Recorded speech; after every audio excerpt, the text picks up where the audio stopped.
Na mtazamaji, awali kauli ya David Murathe kuapa kuwa yuko tayari kwenda mahakama ya juu zaidi kuzuia azma ya naibu rais William Ruto kugombea kiti cha urais mwaka 2022 ilikuwa imezua tumbo joto miongoni mwa viongozi wa chama cha Jubilee. Baadhi ya viongozi walikuwa wametoa wito kwa viongozi wa vyama vilivyobuni Jubilee kufanya kikao cha kujadili mustakabali wa chama hicho. Willy Lusige na taarifa zaidi. Wakiwa ni kama simba aliyejeruhiwa, viongozi mbalimbali wa Jubilee walioghadhabishwa na kauli ya naibu mwenyekiti wa chama hicho David Murathe kuwapa na njia nyingi za kumzuia naibu wa rais kugombea urais wametoa kauli zao. The statement he made yesterday was heavy. He said at whatever cost he is going to stop the deputy president. So we are wondering, because we just had one of Supreme, so we are going to Supreme Court, but we have not heard him come out clearly on what other methods he is going to use to stop the deputy president from vying for presidency. If he is really a democratic person, if he really believes that all Kenyans are equal, if he really believes that all tribes are equal, he should let Kenyans make a decision. Kiranja wa bunge akisisitiza watafanya kila wawezalo kuzuia ndoto ya Murathe kuona mwanga, ikiwemo kuwa na kikao cha faragha kitakachojumuisha viongozi wa vyama vyote 13 vilivyounda chama cha Jubilee na kuamua hatima ya Murathe kabla ya mwezi Machi. Like another organization, people come together and make a decision as a party, and the majority will carry the day.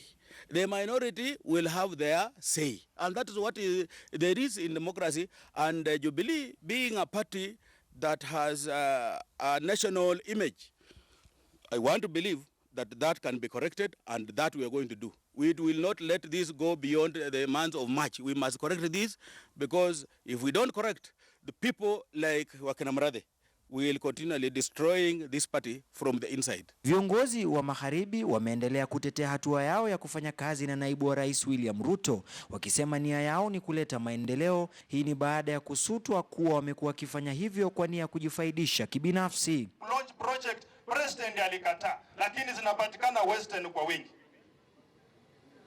Wanataka kuwakawanyisha nyinyi, wakitupa hiyo kidogo kidogo, mkienda huko mkishangilia, wengine hawashangilii. We pay tax and we must not beg for services. We shall not go to Sugoi tomorrow.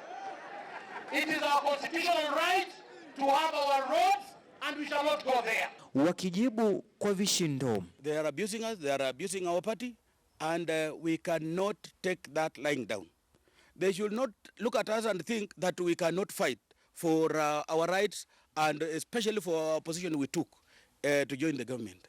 Me, I am a whip of the majority party, and the people I whip for Jubilee. Even without affiliates, we have 173 members of parliament.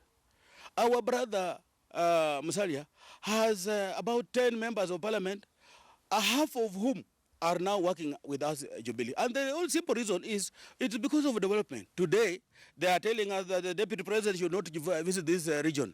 Let us look at the reasons why the deputy president come to this region. Baadhi ya viongozi wakilaumu kauli ambazo zimekuwa zikitolewa kuwa jamii ya magharibi haitaruhusu kiongozi mwingine wa jamii hiyo kugombea urais isipokuwa Musalia Mudavadi, wakiapa lazima wafanye kazi na jamii nyingine. Ndio mtu akuwe rais wa Kenya lazima ashinde kwa counties 24 with a margin of 25%. Alafu tena ushinde 51 plus 1, 50 plus 1. Lazima tutafute marafiki, wale wataleta jamii zao, sisi tulete jamii zetu, tushikane pamoja, tutengeneze serikali pamoja. Wakisema msukumo wa kutaka jamii ya Waluya kushikana ni njia ya kibinafsi ya kuwafaidi watu wachache, maana uamuzi haujafanywa kwa uwazi. Kuna gavana wetu huyu jana pale Lugari ameenda matanga kwa kaunti yake.